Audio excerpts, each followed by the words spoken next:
দাওয়াত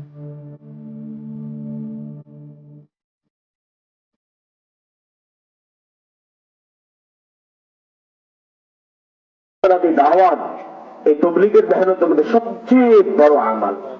ইস্তেমার মেম্বারে বয়ান করা সবচেয়ে বড় আমাল না, এক ব্যক্তির কাছে গিয়া তাকে আল্লাহর বরত্বের কথা বলা, আল্লাহর তৌহিদ ও একত্ববাদের দাওয়াত দেওয়া, এটা সবচেয়ে বড় দাওয়াত। দিব সবাই? কেউ যদি ভয় দেখায় মখলুক থেকে কিছু হয় না, শেষ। কি বলেন না? তবলিগ হেফাজতের জিম্মাদারি লইছেন আপনারা? তবলিগের কাম কেউ বন্ধ করে দিতে চায়, আপনারা হেফাজতে জিম্মাদারি লইছেন? কন্ট্রাক্টরি লইছেন? আমি তো লই নাই, আমি কামলা দেই, মজুরি লই। হেফাজতের জিম্মাদারি যার কাম সে হেফাজত করবে। কে করবে বলেন? তবলিগের কাম এটা তো আল্লাহর কাম, এই কামের মালিক আল্লাহ। আল্লাহ শুরু করছে, আল্লাহ পছন্দ করছে, মৌলানা ইলিয়াস সাহেবকে ব্যবহার করছে। আল্লাহ পছন্দ করছে, মৌলানা ইউসুফ সাহেবকে ব্যবহার করছে। আল্লাহ পছন্দ করছে, মৌলানা নামুল হাসান সাহেবকে ব্যবহার করছে। আল্লাহ পছন্দ করতেছেন, মৌলানা সাদ সাহেব ব্যবহার হইতেছে। আল্লাহ এরপরে যাকে পছন্দ করবেন সে ব্যবহার হবে। আপনার যদি এটা আপনি না মানতে পারেন তাহলে বোঝা গেল যে আল্লাহর তকসিমে, আল্লাহর বন্টনে আপনি অপছন্দ করতে, আল্লাহর বন্টন আপনি মেনে নিতে পারতেছেন না। আপনি আল্লাহর সিদ্ধান্তে রোকআউট ডালতেছেন, আপনি মত প্রকাশ করতেছেন, যেটা করার অধিকার আপনার নাই। অনুচিত, বিলকুল অনুচিত।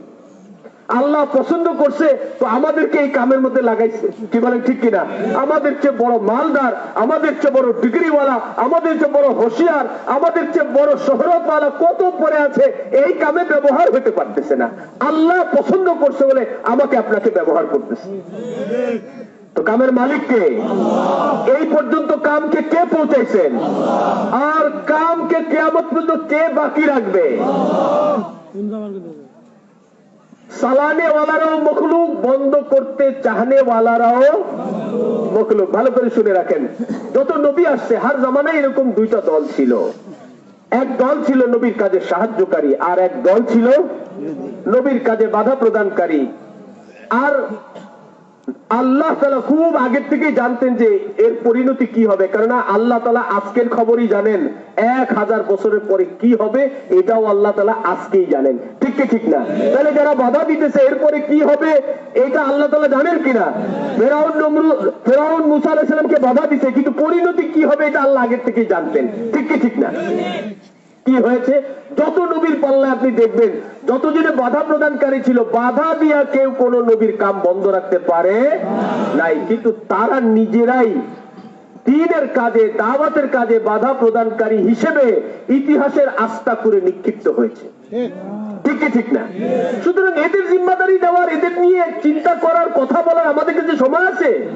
কাম হেফাজত করবে কে? আপনি কারো জমিনে ধান কাটতে গেছেন, কেউ এসে বাধা দিতে চায়, আপনি তার সাথে লাঠি নিয়ে মারামারি করবেন? বলে ভাই আমি তো আসছি কামলা দিতে, ক্ষেতের মালিকের সাথে বুঝো। ঠিক কি ঠিক না?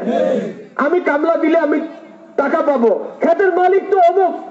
তোমার কোনো কথা থাকলে, তোমার কোনো মোকাবেলা থাকলে তার সাথে করো, তোমার লাঠি আর তার লাঠি চলবে। তো আমার কামের মালিককে? তো কারো যদি এই শক্তি থাকে যে আল্লাহর সাথে মোকাবেলা করবে তো করনে দো, দেখো কব তক টিকে रहेगी ये सब, हमें नहीं उठाना चाहिए। আবরাহা বড় জ্বলে উঠছে যে আরে এই বাইতুল্লাহ সবাই যায়, আমি একটা বাইতুল্লাহ বানিয়েছি, কেউ আসে না। চিন্তা করতেছে ওই বাইতুল্লাহ থাকা পর্যন্ত তো আইব না, সেই বাইতুল্লাহ ভেঙে দেওয়ার জন্য আসে। সেই সন্ত্রাসী করে আব্দুল মুত্তালিবের কতগুলা উট চিন্তাই করে নিয়ে আসছে। সারা দিন সে তো বড় সাজগোজ করে বসে অপেক্ষা করতেছে, এই বুঝি বাইতুল্লাহর মোতাওয়াল্লি আমার কাছে আসবে, সন্ধি প্রস্তাব করবে, আর খুব একটা ভাবসাব নিয়ে সে অপেক্ষা করতেছে। কিন্তু বেলুন ফুস, সারা দিন আব্দুল মুত্তালিব ফিরেও তাকায়। এই লোক বড় আশ্চর্য হইতেছে, কি ব্যাপার, বাইতুল্লাহর মতো এত সারা দুনিয়ার মানুষ, কুফরি জামানায় হজ হইতো, সবাই যেখানে তওয়াফ করতে আসে, আমি সেই ঘর ভাঙতে আসছি, দুনিয়া সবাই জানে, তার এত বড় হাল্লা মাথায় দিলাম, কিন্তু কোনো প্রতিক্রিয়া নাই। ব্যাপারটা কি? সন্ধ্যার আগে দিয়ে আব্দুল মুত্তালিব কোন লোকজন না নিয়ে একাই গেছে, গিয়ে বলে আব্রাহা তোমার লোকজন আমার উট চিন্তাই করে নিয়েছে, আমার উটগুলো ফেরত দিয়ে দাও। তো আব্রাহা বড় আশ্চর্য হয়ে বলতেছে, আরে সুবহানাল্লাহ, আমি তোমারে যত হুঁশিয়ার ভাবছিলাম আসলে তো তুমি এত হুঁশিয়ারই না। আরে আমি আসছি বাইতুল্লাহ ভেঙে ফেলতে, যেই ঘরে তুমি মুতুয়াল্লি, আর আইসা আমি এত বড় অবরোধ করছি, এত কিছু করছি, তুমি সেই ব্যাপারে কোনো কথাবার্তা না বইলা তুমি আইসা কয়টা উটের কথা কইতে আইছো। তো আব্দুল মুত্তালিব বড় আজীব জবাব দিয়েছেন, যেগুলো আমাদের জন্য কাফি। আব্দুল মুত্তালিব বলছে, বলে এই উটের মালিক আমি, এই জন্য আমার উট ফেরত নিতে আসছি। তুমি যে ঘর ভাঙতে আসছো, ওই ঘরের একজন মালিক আছে, তার ক্ষমতা থাকলে সে হেফাজত করবে, এটা তো আমার কাম না।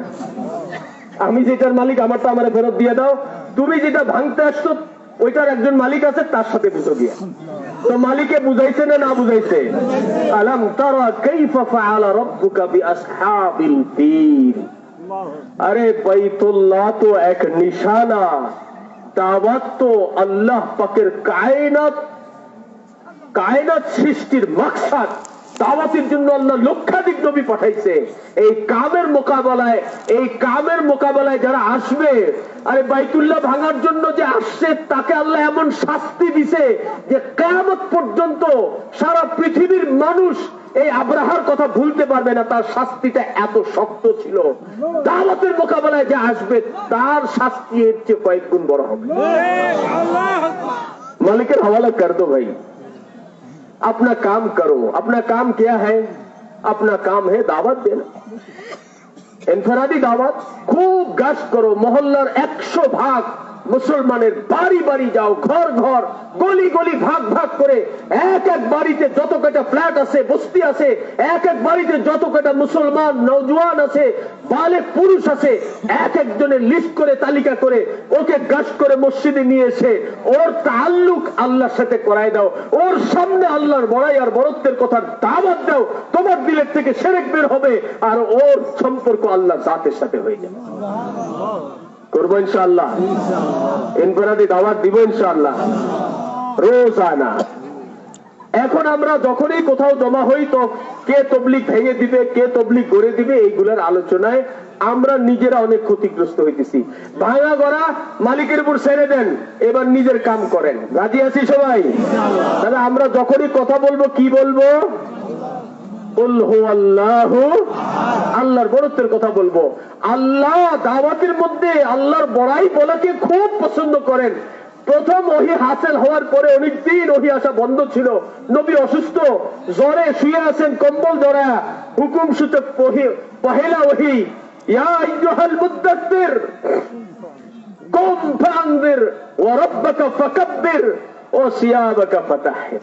আয় আল্লাহ, আল্লাহ তাআলা হুকুম করতেছেন, এই কম্বল আবৃত নবী কম্বল জড়ায় শুয়েছিলেন, নবীকে ডাকতেছেন, ইয়া আইয়ুহাল মুদ্দাসসির কুম। কুম শব্দের অর্থ দাঁড়াও, ওঠেন, দাঁড়ান। ফাআনজির, যান লোকদেরকে ভয় দেখান, সতর্ক করেন।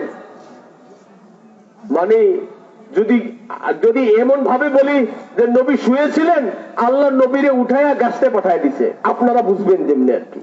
শব্দটা এরকম হলো না, নবী শুয়ে আছে, কম ওঠেন, ফাআনজির, যান লোকদেরকে সতর্ক করেন। মানে কম্বল ধরে শুয়েছিলেন বলে ওঠেন, যান। আমাদের ভাষায় হলো গাছত করে আসেন। আচ্ছা, গাছতে গিয়ে কি বলবেন? ওয়া রাব্বাকা ফাকাব্বির। কি বলবেন গাছতে গিয়ে? তাহলে আমরাও গাছতে গিয়ে কি বলবো? রবের বড়াই। রবের কি বলবো? বলেন, গাছতে গিয়ে কি বলবো? আল্লাহর বড়াই বলবো, আল্লাহর বড়ত্ব বলবো। আল্লাহু লা ইলাহা ইল্লাহু আল হাই আল কাইয়ুম লা তাখুযুহু সিনাতু ওয়ালা নাওম। এতদিন পর্যন্ত এই আয়াত আপনারা তাবিজ কবজের জন্য মনে করছেন, কেউ ডরাইলে ঝাড়ফুঁক করছে আয়াতুল কুরসি পড়ে। আরে অর্থের দিকে খেয়াল করেছেন? আল্লাহ ঈমান শিখাচ্ছে এখানে। লা ইলাহা ইল্লাহু, তিনি ওই সত্তা যিনি ছাড়া কোন ইলাহ নাই। আল হাই, তিনি চিরঞ্জীব। আল কাইয়ুম, যিনি অনাদি অনন্তকাল বাকি থাকবেন। লা তাখুযুহু সিনাতু ওয়ালা নাওম, অনাদি অনন্তকালে কোনদিন উনি ঘুমান নাই, এই জন্য ঝিমানো নাই। ঘুমান নাই, ঝিমানো নাই। অনেকে তো এখানে বয়ানে বসেও ঝিমাইতেছে। বলে কি ভাই, বয়ান চলতেছে ঝিমাইতেছেন? বলে হুজুর কাল রাতে শীতে ঘুম হয় নাই, এক রাত না ঘুমানোর কারণে বয়ানে বসে ঝিমাইতেছে, আল্লাহ কোনদিন ঘুমায় নাই আর এই জন্য ঝিমায়ও নাই। তো এইবার বুঝেন ইনি কত শক্তিশালী। আল্লাহ নিজের তাকাব্বুরি নিজে বয়ান করতেছেন, জানো আমি কে? হুয়াল আউয়ালু ওয়াল আখিরু ওয়াল যাহিরু ওয়াল বাতিনু ওয়া হুয়া বিকুল্লি শাইইন আলিমা। এই পাঁচটা জুমলার ব্যাখ্যা করতে 5 ঘন্টা দরকার। হুয়াল আউয়াল, এমন কোন জুমলা নাই যে এর আগের কিছুকে সাবেত করতে পারে, এমন শুরু যেই শুরুর আগে আর কিছু নাই। হুয়াল আউয়াল ফালাইসা ক্বাবলা শাই, এর আগে আর কিচ্ছু নাই, আর কিচ্ছু নাই, সবার আগেও আল্লাহ। আল আখিরু ফালাইসা বা'দা শাই, এমন শেষ যার পরেও আর কিছু নাই। আয-যাহিরু, প্রকাশ্যে যা কিছু দেখি সব আল্লাহর কুদরতের নিশান। আমরা বলি আল্লাহর কুদরত, আমরা দেখি আল্লাহর কুদরত, আমরা শুনি আল্লাহর কুদরত, দিন হয় আল্লাহর কুদরত, রাত হয় আল্লাহর কুদরত, শীত লাগে আল্লাহর কুদরত, গরম লাগে আল্লাহর কুদরত। কিন্তু অন্তরের মধ্যে শিরকের সদমা পড়তে পড়তে আমাদের অবস্থা এমন হয়েছে, আমরা চতুর্দিকে তাকাইলে আল্লাহর কুদরত দেখি না। হ্যাঁ, স্পেশাল কিছু হইলে ওইটা আমাদের কাছে মনে হয়, দেখো দেখো আল্লাহর কুদরত দেখো, কাঁঠাল গাছে কলা ছড়া বাইর হয়েছে, এইটা আমাদের কাছে কুদরত মনে হয়। আর কলা গাছের থেকে কাঁঠালের সব বাইর হয়েছে, এই আল্লাহর কুদরত দেখো, কলা গাছের থেকে কাঁঠাল বাইর হয়েছে। আচ্ছা, কলা গাছের থেকে কলা বের হয়, এটা কি আল্লাহর কুদরত না?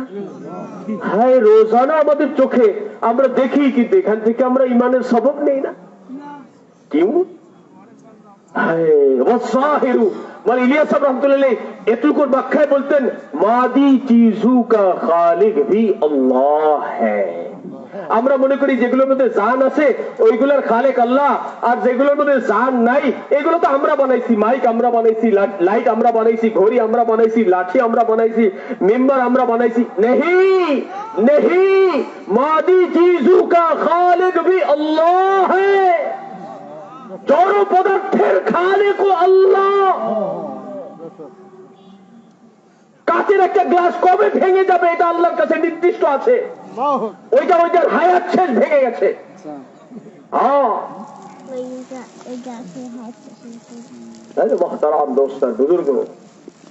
রোজানা ইমানের হালকায় এই কথাগুলো বলতে হবে, শুনতে হবে। আল্লাহ বয়ান করতেছেন, প্রকাশ্যে যা দেখো আমার কুদরত, সূর্য উঠতেছে ডুবতেছে, বাতাস প্রবাহিত আছে, পানি চলতেছে, সব আল্লাহর কুদরত, সব সব আল্লাহর কুদরত।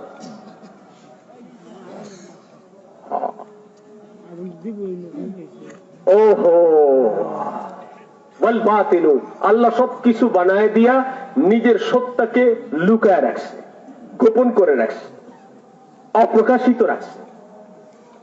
আর আল্লাহ তাআলাকে চিনার জন্য বলছে, তাফাক্কারু ফি খালকিল্লাহ, আমার সৃষ্টির উপর চিন্তা করো, আমাকে মিলে যাবে, আমার পরিচয় মিলবে।